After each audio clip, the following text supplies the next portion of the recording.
एते दिन बाजे कोयली भोर भी न सरबा आजू कोयली बाजे आधी रात है। कोयली शब्द सुनी पिया मोरा जागल तखन चलल परदेस हे। घर सँ बाहर भेली सुहबे से कन्या सुहबे धाय लेली पिया के पछोड़ हे।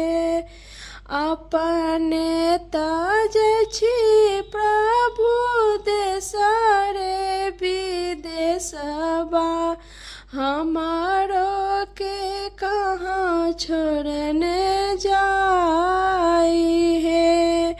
नैरा में छौगे धानी भाई बाप भैया ससुरा में लक्ष्मण दी